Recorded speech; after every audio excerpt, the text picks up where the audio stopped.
떠오르는 게 뭡니까? 성공. 네, 성공하면 잘 살고 부자 되고 유명해지고 좋은 차 타, 비싼 차 타고 넓은 집에 살고 이런 게 성공하면 보통 일반적으로 떠오르는 그런 생각들이거든요. 그런데 그런 종류의 성공은 세상적인 성공이고요. 세상적인 성공이고 우리 교회에서 또 제가 전하는 말씀 안에서 표현되어져 있는 성공은 그런 성공은 아닙니다. 물론 그런 성공의 모양이 들어있지만 그게 전부가 아니고 진짜 우리의 성공, 우리의 삶의 성공, 그리스도인들의 성공은 어떤 게 성공이냐면 하나님께서 나에게 계획하신 그 뜻이 다 이루어지는 것이 진짜 우리의 성공입니다. 그것이 우리의 성공이고 그런 삶을 살아가는 자가 바로 성공적인 인생을 살아가는 거고요. 그렇게 살아가는 삶 안에 부유하게도 되고 또 건강하게도 되고 또 유명하게도 될 수도 있고요. 또 앞으로 전진하면서 많은 사람들에게 영향력을 끼치는 그런 사회적인 위치도 얻게 되고 그러면서 점점점 발전되어져서 우리의 삶에서 예수 그리스도의 영향력을 정말 또 주님의 나라를, 주님의 복음을, 주님의 사랑을 정말 더 효과적으로 전파할 수 있는 그런 삶을 살아가게 되는 것이죠. 그래서 우리 서부교회 모든 성도님들과 함께 예배드리는 모든 분들이 이렇게 성공적인 삶을 살아가시기를 주님의 이름으로 축복합니다. 그런데 그 성공적인 삶은 여러 가지 요소들이 있죠. 성공적인 삶을 위해서. 그 중에 하나가 바로 경건의 훈련입니다. 경건의 훈련을 통해서 우리는 우리의 삶을, 우리의 인생을 성공적으로 만들어갈 수가 있어요. 우리 한번 저를 따라서 고백 한번 해보겠습니다. 나는 영입니다. 혼을 가지고 있고 몸 안에 살고 있습니다. 네, 여러분 우리가 영이라는 사실을 이제 알고 계시죠? 진짜 나는, 진정한 나는 이렇게 눈에 보이는 몸이 아니고요. 우리 안에 있는 영이 진짜 내 영이고 나의 모습을 보기 위해서는 내 영의 모습을 보면 진짜 내가 누구인지를 어떤 모습인지를 알 수가 있어요. 그러니까 당연히 내가 나답게 살아가려면 그러니까 원래는 사람이 사람답게 살아야 가장 행복한 거예요. 그렇죠? 강아지가 고양이 흉내를 내고 강아지가 막 호랑이 흉내를 내고 사자 흉내를 내고 살면 그 강아지가 행복한 삶을 살까요? 아니에요. 그러니까 가장 내가 나답게 살 수 있는 것은 나처럼 살아야 되는 거예요. 근데 진짜 내가 영이기 때문에 우리가 나의 영적인 모습을 따라 나의 영을 따라 살아갈 때 그 삶을 살아가는 사람들이 본인의 인생에 대하여 만족하고 행복하고 가장 복된 삶을 살아가는 것이고 그게 바로 정상적인 삶인 거예요. 그러니까 우리의 영이 거듭난 영이 되었고 살아있는 자가 되었고 영원한 생명을 가지고 있고 하나님과 같은 종류의 생명을 가져서 그 생명으로 태어나서 하나님의 자녀가 됐어요. 그러니까 우리가 어떻게 살 때 가장 행복한 삶을 살 수 있을까요? 어떻게 사는 것이 가장 나답게 사는 삶이겠습니까? 당연히 하나님의 자녀답게 살아가는 모습이 가장 나답게 사는 삶이고요. 그렇게 살아갈 때 그 사람들이 가장 행복하게 살아갈 수가 있고 만족도가 정말 훌륭한 그런 삶을 살 수가 있는 것입니다. 자, 그런데 내가 영이라는 사실을 진짜 내가 영이라는 사실을 그런 내용을 모르는 그리스도인들도 많거든요. 모르는 성도들이 많아요. 그래서 그런 사람들은 그런 성도들은 그런 그리스도인들은 밖으로 드러나는 현상들이나 아니면 세상적인 기준으로 어떤 이해와 판단과 선택의 기준을 삼고 살아가게 되죠. 아마 대부분의 그리스도인들이 그럴지도 몰라요. 그런데 이런 기준으로 본다면 그러한 기준으로 본다면 교회 주일날 빠지지 않고 가고 헌금도 그냥 늘 주일마다 하고 또 봉사도 잘 하고 여러 가지 프로그램에 잘 참석하고 이렇게 열심히 많은 시간을 들여서 기도하는 그런 모습들을 보게 되면 참 믿음으로 잘 살아가는구나 이렇게 생각하고 그렇게 보일 수도 있어요.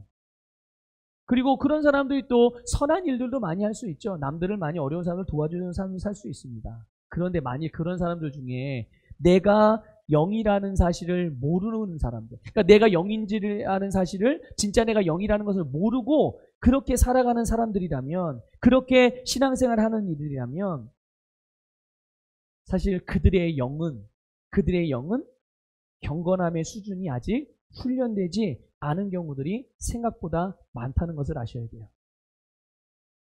그러니까 거듭나기는 거듭났는데 우리가 그러잖아요. 아이가 태어나면 아이가 어떻게 돼야 되죠? 태어난 상태로 계속 머물러 있어야 되나요? 아니죠. 계속 잘 먹고 잘 싸고 잘 자고 그러면서 계속 잘 성장해야 되는 거예요. 그런데 어떤 그리스도인들은 영적으로 거듭나서 새로운 피조물로 응례하고 태어났어요. 태어났는데 태어났을 때 그 수준으로 1년, 2년, 5년, 10년, 20년, 30년을 머물러 있는 사람들이 있다고요. 그런 사람들은 겉으로 볼 때 기도도 열심히 하는 것 같고 그런 사람들이 뭐 헌금도 열심히 하고 교회도 안 빠지고 다니고 여러 가지 모임에 잘 참석도 하는 것 같아요. 그런데 영적인 수준이 어느 수준이라고요? 어린아이, 갓 태어난 수준으로 있다면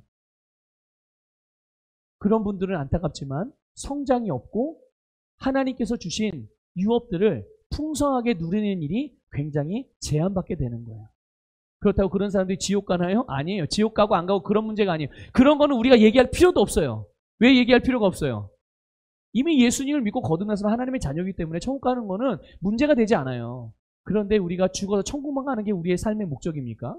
그게 예수님을 믿는 목적이에요? 아니에요.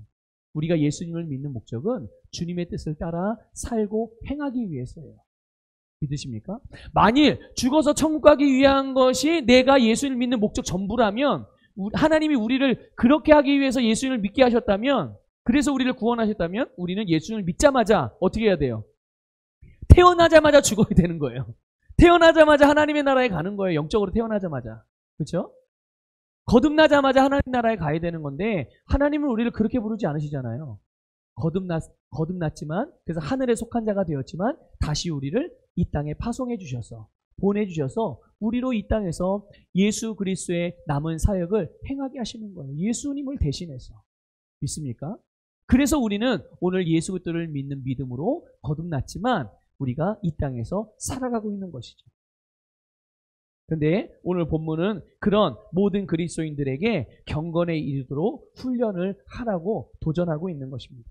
여러분 경건을 일반적으로 생각하면 어떤 종교적인 미덕 정도로 이렇게 이해하는 경우들이 많아요. 아 저 사람 경건한 사람이야. 참 영적인 사람이야. 아 참 저 사람 거룩한 사람이야. 이렇게. 그러면 어떤 거를 보고서 그렇게 판단을 하죠?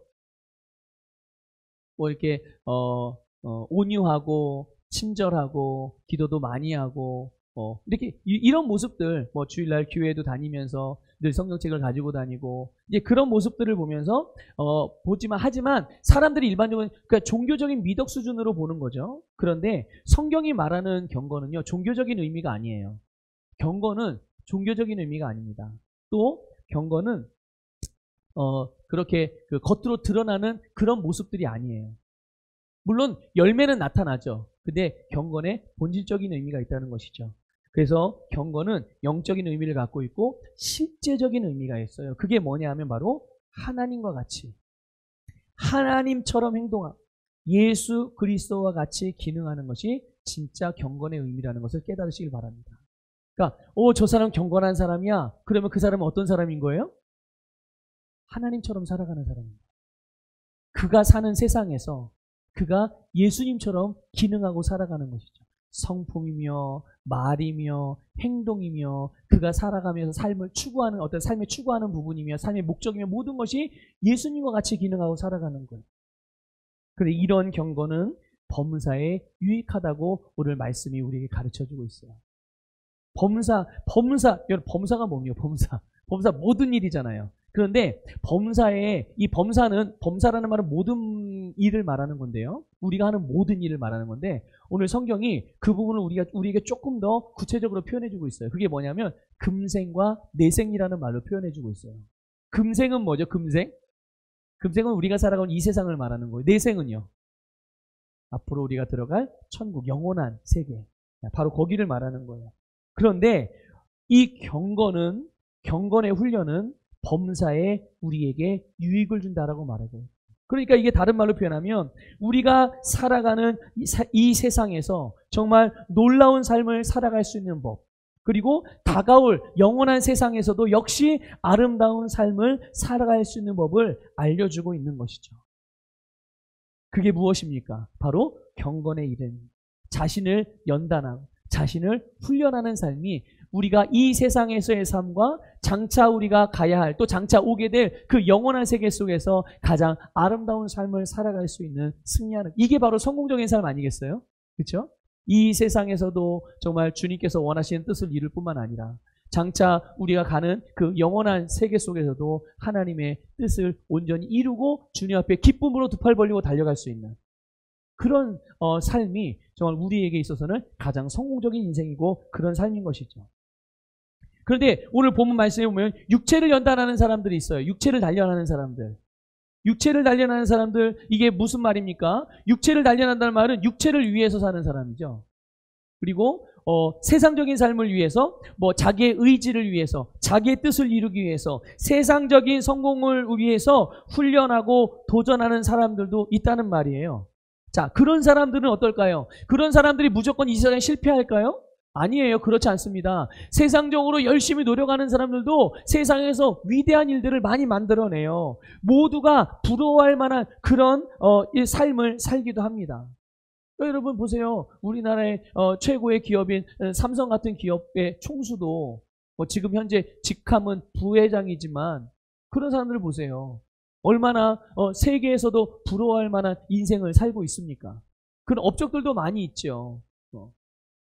그렇게 세상적으로 노력해도, 세상적인 방식과 세상적으로 노력해도 그 사람이 이 세상에서는 그런 삶을 살 수 있다는 거예요. 그러나 중요한 건 뭡니까?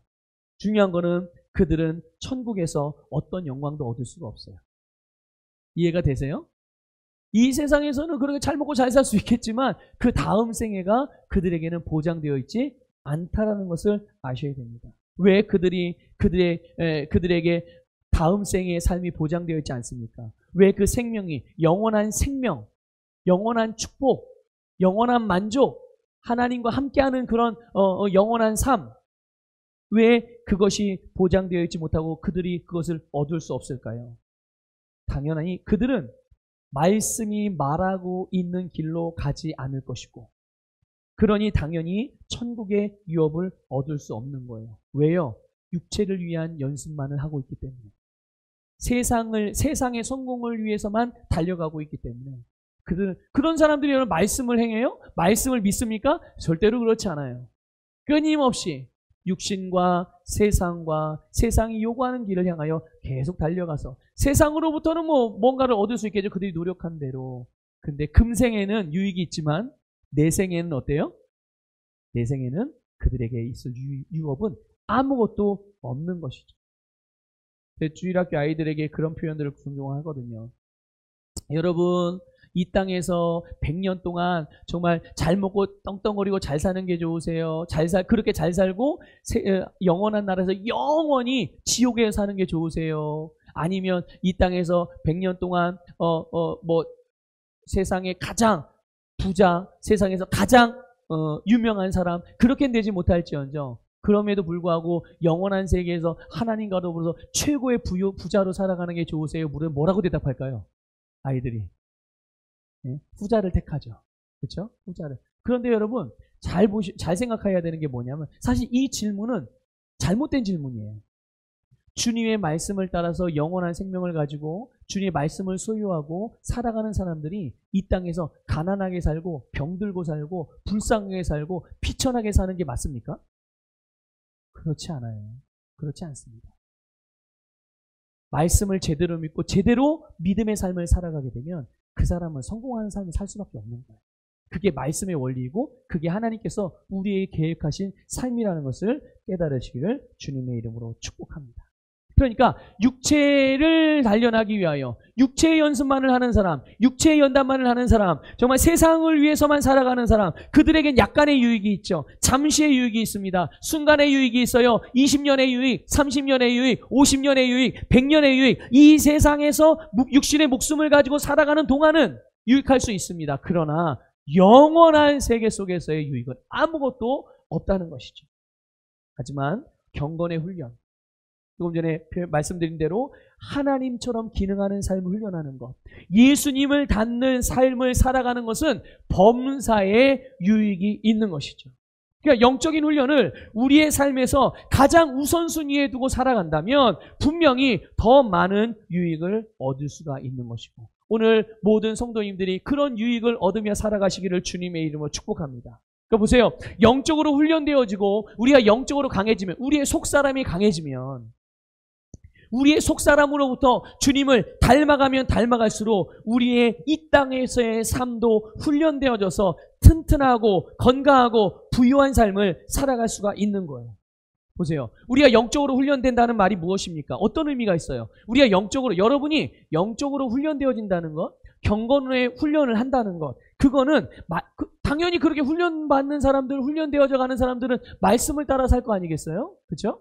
당연히 말씀을 따라 살 것이고, 성령께서 그들의 마음 가운데 감동을 하시는 대로 그들이 기도할 때나 말씀을 들을 때나 말씀을 묵상할 때나 말씀을 배울 때나 어느 때고 성령께서 그들에게 뭔가를 감동을 주시고 인도를 하실 때 우리가 그 성령의 인도를 받지 않겠습니까? 영적으로 훈련하는 사람들은 성령 인도를 받아요. 말씀도 따릅니다. 그러니 자연스럽게 우리의 몸과 우리의 삶에서 하나님께서 우리를 지으시고 회복하신 대로 질서 있고 균형 있게 되어져서 우리에게 해로운 것은 절제하거나 아니면 그것을 거절할 것이고, 또 반면 우리에게 유익한 것들에 대해서는 절대로 놓치지 않고 차지하고, 이런 일들이, 이런 아름다운 순환들이 우리의 삶에서 자연스럽게 일어나게 되는 거예요. 어떤 사람들에게요? 경건의 훈련을 하는 사람들에게, 영적인 훈련을 하는 사람들에게는 항상 이것이 잘 작동이 되어지는 거죠. 여러분 7절에 보면 경건에 이르도록 내 자신을 연단하라는 말씀이 나와요. 자, 그럼 이 말씀은 무슨 의미냐면 우리의 영을 활성화시키는 훈련을 하라는 거예요. 아까 제가 표현했죠? 예를 들었죠? 영적으로 응애하고 태어났어요. 예수님을 믿을 때 우리가 영적으로 응애하고 태어납니다. 영적인 어린아이로 태어나는 거예요. 그런데 그 영적인 어린아이로 태어난 그 상태로 머물러 있는 게 아니라 우리의 거듭난 영을 활성화시켜서 우리의 영을 튼튼하고 강하고 정말 크게 자라게 만드는 일. 이것이 바로 경건의 훈련이고, 그것이 바로 경건을 위한 우리가 연단이고, 그것이 영적인 훈련이거든요.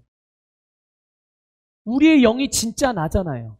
내 영이 진짜 나예요.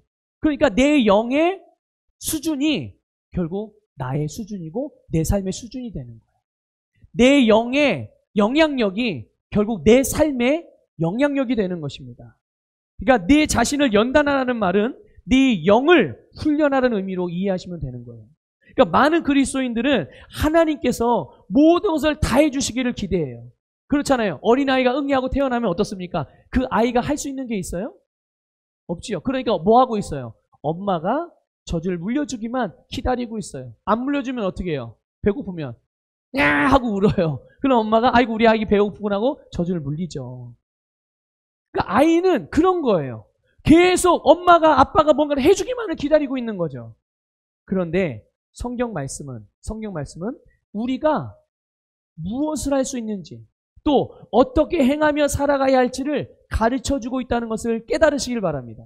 하나님께서 우리를 위해서 하신 일들도 기록되어져 있지만 하나님께서 우리에게 하라고 하신 일들도, 우리가 할 수 있는 일들도 성경은 우리에게 가르쳐주고 있는 거예요. 그렇다면 우리는 하나님께서 우리에게 하라고 가르쳐주신 그 일들에 대해서는 우리가 해야 될 일이지 하나님 보고 해달라고 해서는 안 된다는 거예요. 우리에게는 하나님께서 우리를 부르신 부르심, 우리의 역할이 분명히 있다는 것을 깨달으시길 바랍니다. 한번 고백하겠습니다. 나에게는 나의 역할이 있습니다. 예, 바로 그거예요. 우리에게는 우리의 역할이 있는데 내 역할, 내 책임을 자꾸만 하나님께 해달라고 해서는 안 되는 거죠. 우리 양육 배울 때 제가 제일 처음에 성도님들에게 가르쳐드리는 게 뭡니까? 많은 사람들이 기도가 아닌데, 성도들이 기도가 아닌데 기도인 줄로 알고 하는 기도들이 있다니까요. 그건 기도가 아닌데 기도인 줄 알고서 해요.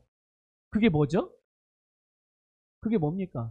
두 가지 말씀드렸죠, 제가. 기억하세요? 하도 양육받은 지가 오래돼가지고. 여러분, 양육받은 지 오래됐다고 잊어버리면, 그럼 다시 양육 받으셔야 돼요. 말씀으로 기능하고 있지 않다는 얘기니까, 그거는. 네. 기도가 아닌데 기도인 줄 알고 성도들이 하고 있는 거. 이미 하나님이 다 이루시고 주신 것. 하나님이 다 이루시고 주셨는데 자꾸만 달래. 아니 줬는데 달라는 거 이게 기도예요? 아니죠. 그리고 또 한 가지. 그게 뭡니까? 하나님이 나보고 하라고 그랬는데 자꾸 하나님 보고 해달라고 하는 거. 그거 기도가 아니에요. 그런데 그걸 기도인 줄 알고서 하고 있는 거죠. 그러니까 말씀을 잘 모르고서 신앙생활 하는 거예요. 그렇게 오랫동안 신앙생활을 했어도 하나님께서 하신 일이 있고 하나님이 우리 보고 하라고 한 일이 있거든요. 근데 영적인 어린아이는 어떻게 한다고요?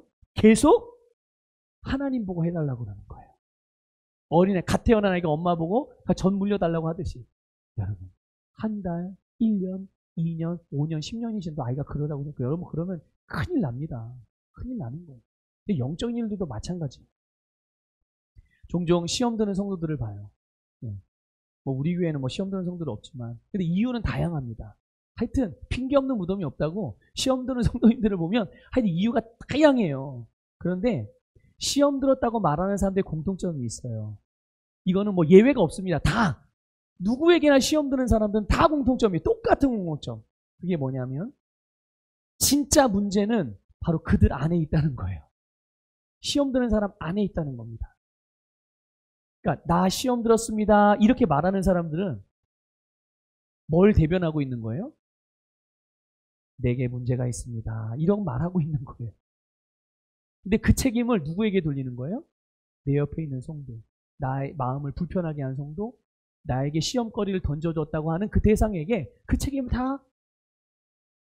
그런데요, 하나님께 시험 드는 사람도 있어요. 혹시 여러분 중에 그런 사람은 없으시겠죠? 아마 그렇다면 이 자리에 없으실 거예요. 하나님께 시험 드신 분이라면. 하나님께 시험 드는 사람이 있어요.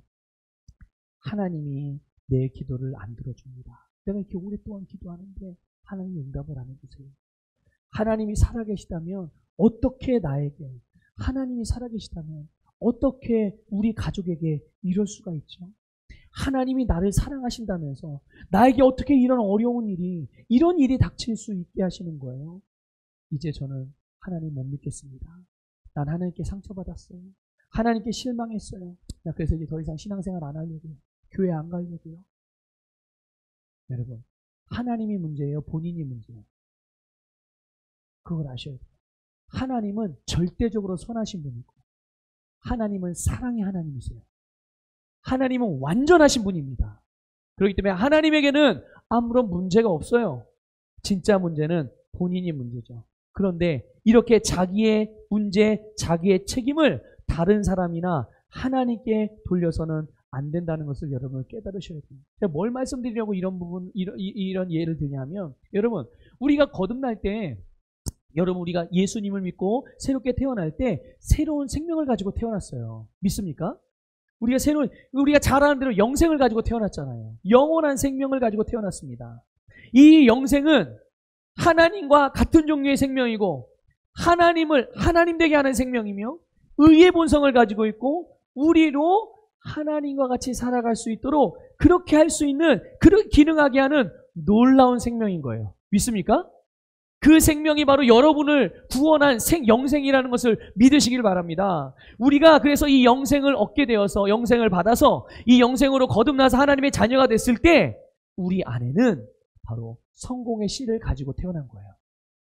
자, 고백합시다. 내 안에는 성공의 씨앗이 있습니다. 그렇죠? 네, 성공의 씨앗이 있는 거예요. 하나님의 뜻을 이룰 수 있는 씨가 우리 안에 있는 거고요. 그 씨를 이루기 위해서 필요한 모든 능력이 우리 안에 다 있는 것입니다. 그러니 저나 여러분이나 또 온라인으로 예배드리는 모든 분들이나 모든 거듭난 성도들은 누구든지 성공의 씨를 다 가지고 있는 거예요. 기도를 많이 하는 사람이든 적게 하는 사람이든 봉사를 많이 하는 사람이든 적게 하는 사람이든 누구든지 거듭난 사람들은 다 성공의 씨를 가지고 있는 거죠. 그런데 거듭난 이후에 영적인 성장을 위해서 내 자신의 영, 내 속사람, 내 마음을 어떻게 경작했느냐에 따라서, 내 씨를 심어놓고 끝나는 게 아니라 그 심겨진 씨를 가지고 내가 그 씨를 어떻게 경작했느냐에 따라서 그 씨가 어떻게 자랄지, 얼마만큼 자랄지, 어떤 종류의 열매를 맺을지, 얼마나 풍성한 열매를 맺을지가 결정난다는 것을 여러분들 아셔야 합니다. 자, 이거는 누구에게 달려있는 거예요? 그러니까 우리에게 달려있는 거예요. 우리에게 달려있는 거예요. 우리의 땅을, 우리의 마음을, 우리의 영을 어떻게 기경하느냐에 따라서 내 영의 심은 말씀의 씨가 우리의 삶에서 어떻게 열매를 맺게 되는지, 그 성공의 씨가 얼마만큼의 영향을 나타낼 수 있을 만큼 그렇게 자라고 풍성하게 되는지. 하나님은 우리에게 성공을 계획하셨고 그 계획을 이루는 데 필요한 모든 능력을 주셨어요. 어떤 단 한 사람이라도, 여러분 중에 어느 한 사람이라 할지라도 실패를 위해서 태어난 사람, 실패를 위해서 지음받은 사람은 없어요. 믿습니까? 여러분이 연세가 많은 노인이라고 할지라도, 아니 나이가 너무 어린 그냥 갓난아이라 할지라도 실패를 위해서 지음받은 사람은 없어요. 그러나 실패를 위해서 지음받은 사람은 없지만 내 삶의 영역 가운데서, 내 삶의 부분들에서 실패하는 부분이 있다면, 그게 나의 인생이든지 아니면 나의 일적인 부분이든지 아니면 나의 신앙생활의 부분이든지 아니면 내 가정이나 재정이나 건강이나 어떤 관계나 어떤 부분이든지, 분명히 하나님은 나에 대한 실패에 대해서 계획을 하지 않았는데 내 삶의 어떤 영역은 실패하는 부분이 나타난다. 그렇다면 그것은 하나님의 책임이 아니라 나의 책임인 거예요. 나의 책임인 거예요. 어떤 책임입니까? 그 실패가 나타나는 그런 부분에, 그런 영역에 내가 주님과 같이 기능을 하지 않았기 때문에 그런 거예요. 믿습니까? 다른 말로 표현하면 그 부분을 말씀으로 다루지 않았기 때문인 것입니다. 어쩌면 내 인간적인 생각으로 다룰 수 있겠죠. 아니면 누군가의, 세상 사람의 조언을 받아서 한 것일 수도 있겠죠. 아니면 TV나 어떤 정보를 통해서 듣고서 그렇게 한 것일 수 있겠죠. 그런데 말씀으로 그것을 다스려 보려고는 하지 않는 거예요. 그러면 여러분 그 영역은 실패가 되는 겁니다. 그러니 여러분, 우리는 하나님께서 우리에게 주신 성공의 씨는 내 삶의 어떤 부분은 성공시키고 어떤 부분은 실패를 시키는 것이 아니라 모든 영역을 성공시키는 씨라는 것을 믿으시기를 축복합니다.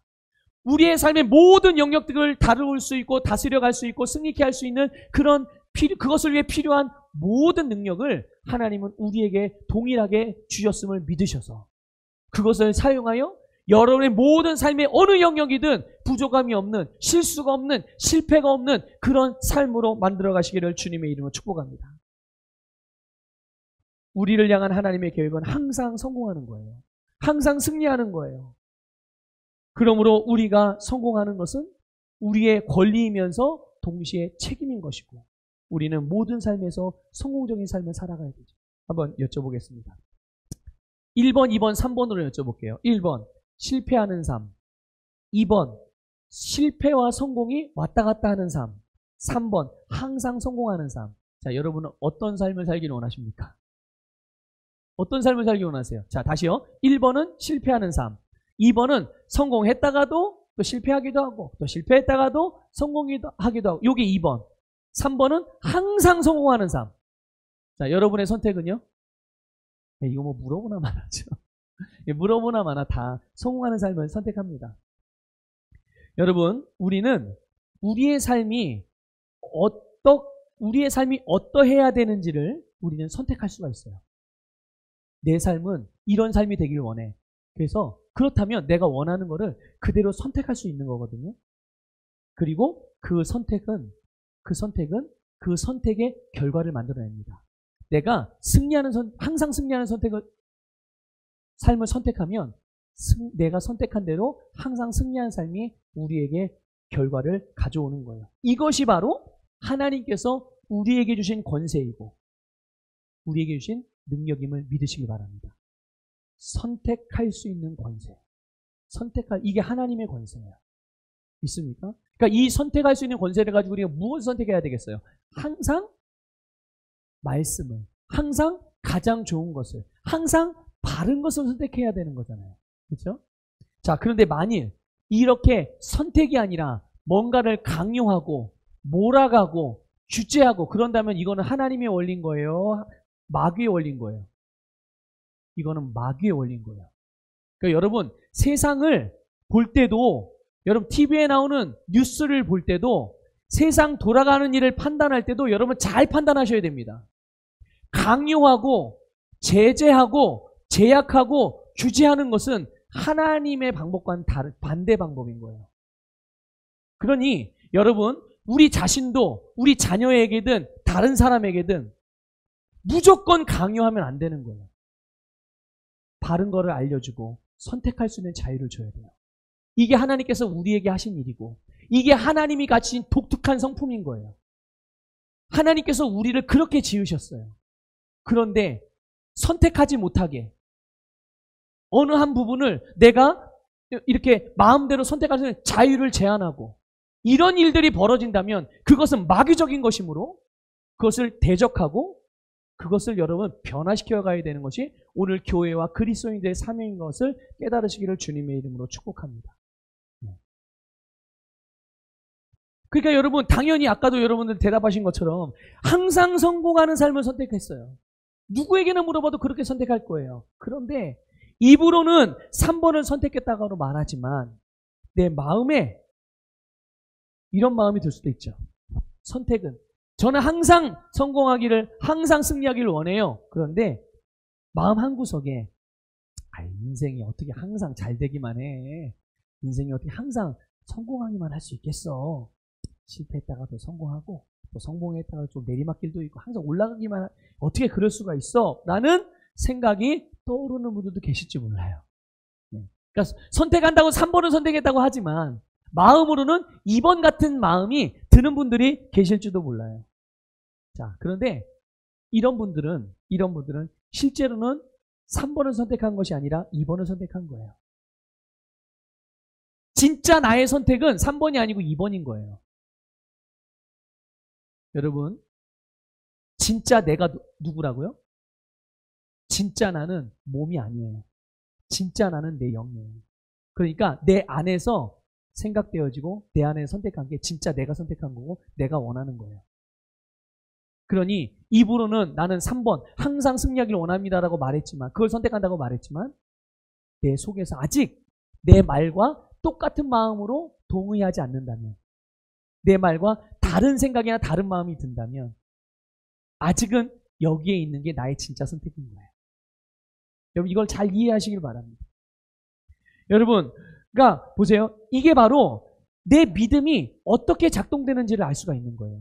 내 믿음이 진짜 내 삶에서 내 믿음이 어떻게 작동되어지고 있는가, 내가 지금 내가 가지고 있는 믿음이 어떻게 내 삶에서 적용되고 있는지를 알 수가 있는 거죠. 종종 우리가 말로 고백할 때는 정답을 고백하고 말합니다. 그런데 우리의 중심에서 아직 말씀에 설득되지 않고 말씀에 동의되지 않는 그런 상태일 경우에는 아직 그 고백은 믿음의 고백이 아닌 거예요. 이해가 되세요? 이해가 되십니까, 여러분? 그런데 안타까운 게 뭐냐 하면요, 이거를 믿음이라고 생각한다는 거예요, 성도들이. 그래서 갈등을 하는 거예요.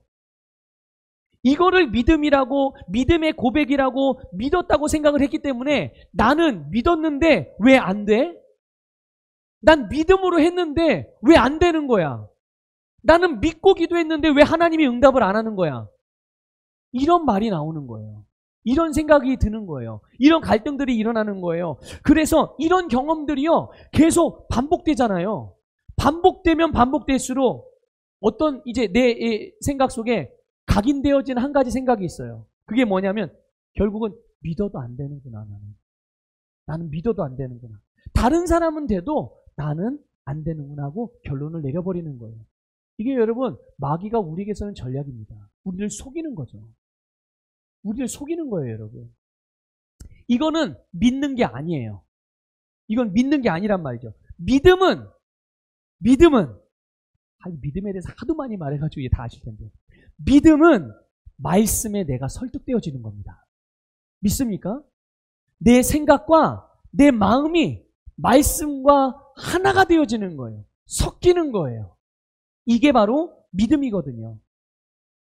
말씀과 내 생각과 마음이 동일시되는 거예요. 그러면 내가 원하는 바를 입으로 고백하지만 마음에서 안 믿어지는 이런 경우는 그럼 어떻게 해야 되나요? 이런 의문이 들 수 있죠. 저는 믿음으로 고백을 하는데 그럼 여기에서 안 믿어져서 이게 안 이루어지는 거, 안 나타나는 거, 그럼 어떻게 해야 되나요? 여러분, 내 마음에 믿음, 이런 거예요. 내가 입으로는 믿음을 고백하는데 마음에서는 아직 내가 고백하는 말씀과 일치가 안 됐어요.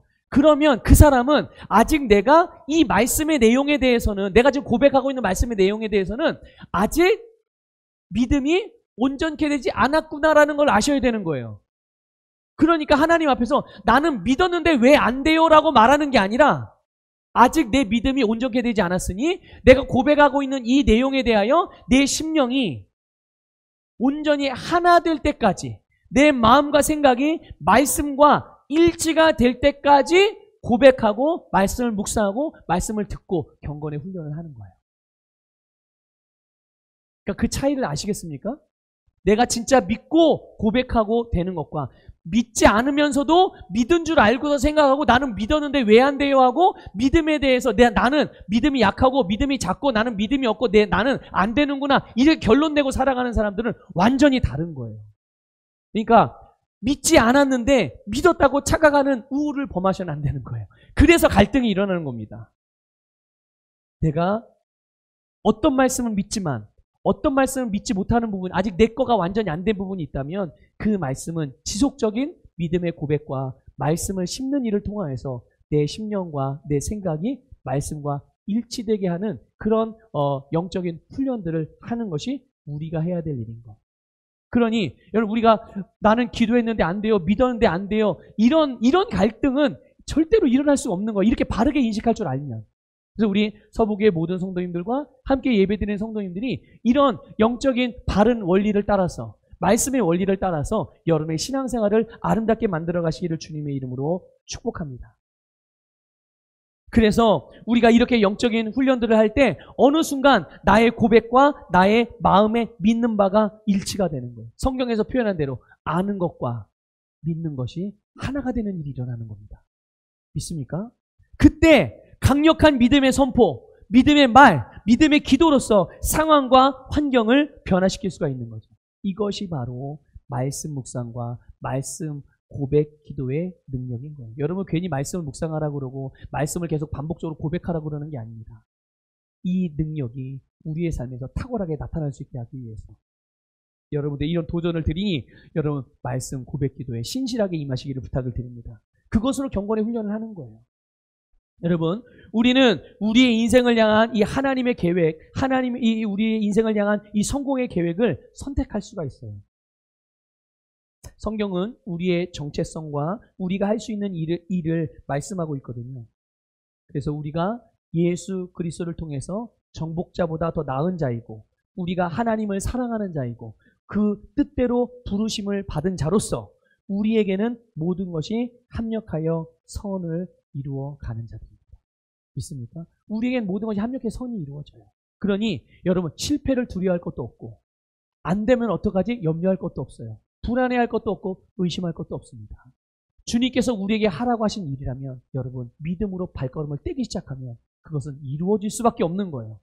그리고 여러분 주님께서 이미 여러분 안에 그것을 이루기 위해 필요한 모든 것을 다 넣어주셨기 때문에 우리는 믿음으로 그것을 불러내어 사용만 하기만 한다면 우리는 절대로 실패나 뒷걸음질거나 무너지거나 내려가는 일 없이 늘 항상 승리하고 전진하는 줄 믿습니다. 여러분 우리가 이 세상에서 태어나고 살아가는 목적이 있어요. 그게 뭘까요? 그게 우리가 이렇게 대답하면 아주 단순하게 저는 하나님의 영광을 위해서 살아갑니다. 내 삶의 목적은 하나님의 영광을 위해서, 영광이 나의 인생의 목적입니다라고 대답을 해요. 정답입니다. 그런데 이 하나님의 영광을 위해 살아갑니다라고 표현하는 이 말 가운데 담겨진 의미를 알고서 여러분들 그렇게 말하셔야 돼요. 그래야 그게 진짜 내가 살아가는 목적대로 살아갈 수 있는 거죠. 바르게 알고 있는 거죠. 여러분 하나님의 영광은 그냥 뚝딱하고 이렇게 나타나는 게 아닙니다. 하나님이 짜잔 이게 나의 영광이야 이렇게 나타내 주지 않아요. 갑자기 여기에서 막 불빛이 번쩍번쩍해서 이런 모습으로 하나님의 영광을 나타내는 게 아닙니다. 하나님의 영광은 저와 여러분을 통해 나타나요. 하나님의 백성들을 통해서 이 땅에 하나님의 영광이 나타납니다. 어떻게 우리를 통해서 하나님의 영광이 나타날까요? 하나님께서 우리에게 계획하신 하나님의 계획이 이루어지는 삶. 아까 말씀드린 그게 뭐라고요? 바로 성공적인 삶이에요. 여러분이 성공적인 삶을 살아가는 그것이 바로 하나님의 영광이 이 땅 가운데 여러분을 통해서 나타나는 거죠. 그게 바로 다스리는 삶이고 승리하는 삶이고 형통하고 건강하고 행복하고 하나님으로 충만하여서 이 땅에서 하나님과 같이 기능하는 삶을 살아가는 것입니다. 이것을 위해서 우리가 경건의 훈련을 하는 거예요. 이것을 위해서. 이것을 위해서 우리가 영적으로 성장해 가는 것이죠. 아니, 하나님의 영광을 위하는 거면 그 복음을 증거하고 가서 전도해야 되는 거 아닙니까? 영혼을 구원해야 되는 게 하나님의 영광을 위한 거 아닙니까? 라고 여러분들 생각할 수 있어요. 그런데 여러분, 복음 전파하는 일 맞습니다. 우리가 당연히 해야 될 이유 가장 주님께서 우리에게 막 지상명령이잖아요. 그런데 여러분들 이것을 생각해야 돼요. 복음을 전파하는 일은 우리의 입만 가지고서 되는 게 아닙니다. 복음을 전파하는 일은 우리가 가진 성경 지식을 전달해 주는 게 복음 전파가 아니에요. 복음 전파는 여러분 우리의 전 인격적인 삶을 통해서 이루어지는 것입니다. 여러분 보세요. 제가 목사잖아요. 목사니까 여러분들에게 이렇게 말씀을 전하고 나서는 돌아가서는 집에 가서 아니면은 내가 개인적인 삶을 살아갈 때는 막 남들 때리고 남들이 맨날 거짓말하고 사기치고 속이고 맨날 소리 지르고 막 외도하고 이렇게 살아간다면 복음 증거가 되겠습니까? 아니 저 그래도 맨날 주일마다 이렇게 수요일마다 새벽마다 말씀 전하잖아요. 근데 그 열매가 나타나겠냐고요. 그런 저를 믿고 여러분들 제가 전하는 말씀을 들으시겠어요? 저는 안 그래요. 그러면 저는 그렇게 못합니다. 바로 그런 거예요. 그러니까 여러분 하나님께서 왜 우리를 성공하는 사람이 되게 하셨겠어요? 왜 우리를 건강하고 형통한 사람이, 왜 우리를 부유한 사람이 되게 하시겠습니까? 그것은 다른 게 아니라 곧 복음을 전파하고 영혼을 구원하는 일에 가장 효과적으로 기능할 수 있기 때문에 우리를 그렇게 만들어 주시는 거예요. 그러니 여러분 성공적인 삶을 누리는 것이 우리의 마땅한 유업이고 권리이자 책임이라는 것을 믿으시기를 주님의 이름으로 축복합니다. 성공적인 삶을 내 것으로 받으셔야 돼요, 여러분. 성공적인 삶, 그냥 목사님이니까 성공적인 삶 사세요. 아이 젊은 우리 손주들이나 우리 자녀들이나 성공적인 삶을 하지 뭐 내가 무슨 성공적인 삶. 여러분 나이 드신 분이라 할지라도 주님이 부르실 그날까지는 성공적인 삶을 사셔야 돼요. 나이 많다고 인생 포기합니까? 할 일 포기해요? 안 돼요. 그럼 안 되는 거예요. 누구나 어리든 나이가 많든 상관없이 누구나 오늘 우리가 주님의 생명을 가지고 거듭난 생명을 가지고 예수의 복음을 가지고 예수의 생명을 가지고 살아가는 사람들이라면 믿음을 가지고 살아가는 사람들이라면 하나님께서 우리에게 계획하신 성공적인 삶을 내 유업으로 받으셔야 되는 것입니다. 내 소유로 주장하셔야 돼요. 그리고 성공적인 삶을 위해서 가르쳐 주신 방법을 배우시기를 주님의 이름으로 축복합니다. 이 부분에 있어 성도들이 놓치는 부분들이 있어요. 시간이 많이 갔는데 말씀을 끊어서 하기에는 조금 뭐해서 조금만 더 말씀을 좀 설교를 하도록 하겠습니다. 여러분 성도들이 실수하는 부분이 있는데 그게 뭐냐면 누군가 내 지갑에 제가 100만 원을 넣어놨어요. 지갑에 100만 원을 넣어놨습니다. 근데 갑자기 누가 내 손에다 손을 쑥 넣어가지고 지갑을 빼가지고 100만 원을 빼가지고 가져가려고 해요. 그럼 여러분 어떻게 하시겠습니까? 어떻게 하겠어요? 우리 최 권사님 어떻게 하시겠습니까? 손모가지를 그냥 그쵸? 예? 끝까지 쫓아가서 내 거 가져가네? 내 거 가져가네? 왜 가져가지? 필요한가 저게? 이러고 보고만 계실 분 손 들어보세요. 어떻게 하시겠어요? 쫓아가서 하여튼 내가 힘이 닿는 데까지는 쫓아가는 소리 들려 주변에 도움을 받거나 별의별 일을 다 해서 그걸 내가 되찾아오려고 할 거예요. 온 힘을 여러분 100만 원에 대해서도 그런데 100만 원에 대해서도 그런데 하나님께서 우리에게 항상 성공할 수 있는 삶을 주셨는데 그 성공을 다른 세력이나 다른 것이 가져가도 그것을 아무렇지 않게 여긴다면 참 이거 통탄할 일 아니에요? 그렇죠? 또 하나 놓치는 부분이 있어요. 여러분 지금 나라에서 우리 국민들 개개인마다 지원금을 지급했어요. 25만 원씩 그렇죠? 다 받으셨나요? 네, 다 받았어요. 우리 성도님들 지혜로 다 찾아 받으셨습니다. 저도 받았어요. 저도 받았는데 자 신청 기간이 지나면 받아요, 못 받아요? 신청 기간이 지나면 혜택을 받습니까? 못 받습니까? 혜택을 못 받죠. 그래서 지원금 혜택을 받을 수 있는 방법, 또 지원금 혜택을 받을 수 있는 그런 여러 가지 일들을 알아서, 그 정보를 알아서 우리는 그 방법대로 해가지고 그 혜택을 지금 다 받았어요. 그렇게 신청을 했고 그 결과로 우리는 25만 원이라는 혜택을 받았습니다. 그런데 이런 방법을 알았는데, 뭐 뉴스에서 나오고 주변에서 알려줘서 다 알았는데 귀찮다고, 아이 별 관심 없어 이러고 무시해버린다면 그 사람 혜택을 누릴 수 있을까요? 없을까요? 예, 누릴 수 없죠. 여러분, 영적인 삶도 마찬가지입니다. 성공적인 삶을 살아갈 수 있는 방법을 가르쳐 주어도 그걸 배우지 않거나 그 방법을 사용하지 않으면 그 사람은 성공적인 삶을 살 수 없겠죠. 당연히. 방법을 가르쳐 주면 배워야 되고, 배웠으면 그렇게 실행하면 결과는 자연스럽게 따라오게 되어 있는 거예요. 그런데 감나무 아래 누워가지고 저절로 떨어지면, 몰라요. 요즘에는 감나무 아래 누워있으면 저절로 떨어질지도 몰라요. 바람이 하도 불어가지고. 예. 그러기만을 기다리고 있다면 그 사람은요, 성공적인 삶을 살 수도 없을 뿐 아니라 누릴 수도 없습니다. 하나님께서 해주시기만을 기다리고 있다면 그는 아마도 마치 그의 삶에서는 하나님이 없는 것처럼 같은, 안 계신 것 같은 그런 삶을 경험하게 될 거예요. 왜냐하면 하나님이 이미 다 해주셨기 때문에 우리 보고 하라고 한 일을 하나님이 대신해 주진 않거든요. 그러니까 그 사람에게는 왜 하나님이 일 안 하지? 왜 하나님 날 안 도와주지? 하나님 안 계신가? 아마 이런 것을 경험하게 될 거예요. 여러분, 오늘 말씀이 우리에게 경건에 이르도록 자신을 연단하라고 했어요. 경건을 훈련하라고 했어요. 우리의 영을 강하게 해야 됩니다. 우리의 영이 진짜 나이기 때문에 그래요. 자, 우리의 영을 훈련할 때 우리의 혼도 건강해지고 우리의 몸도 건강해지고 우리의 삶도 건강해지고 온전하게 될 수 있는 거예요. 이제 마지막 결론 하나만 말씀드립니다. 어떻게 우리의 영을 훈련할까요? 성경을 한번 읽어보겠습니다. 디모데후서 3장 15절 읽겠습니다. 시작. 또 어려서부터 성경을 알았나니 성경은 능히 너로 하여금 그리스도 예수 안에 있는 믿음으로 말미암아 구원에 이르는 지혜가 있게 하느니라. 아멘. 여러분, 바로 성경 말씀이에요. 하나님의 말씀. 그러니까 성경은 우리를 지혜롭게 해요. 성경은 하나님의 말씀이고요. 하나님의 뜻이며 하나님의 마음이며 하나님의 의지입니다. 우리가 하나님의 뜻, 하나님의 마음, 하나님의 의지를 무엇을 통해서 알 수 있어요? 성경을 통해서, 말씀을 통해서 알 수 있고, 그 말씀은 우리를 구원하는 지혜가 있게 하는 거예요.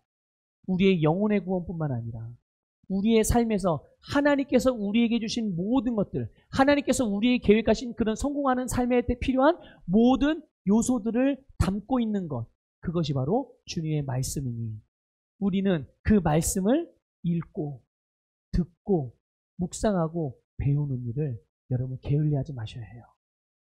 말씀으로 내 영을 훈련시키는 거고, 말씀으로 경건의 훈련을 하는 거예요.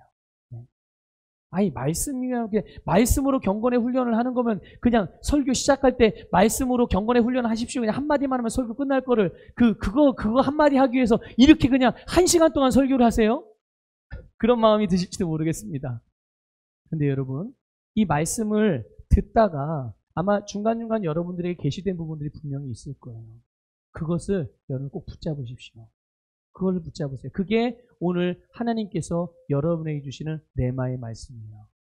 그게 여러분들의 지금의 삶에 꼭 필요한 말씀이라는 것을 깨달으시고, 특별히 오늘 제목처럼 경건의 훈련으로 여러분의 인생을 성공시켜 가기를 축복합니다.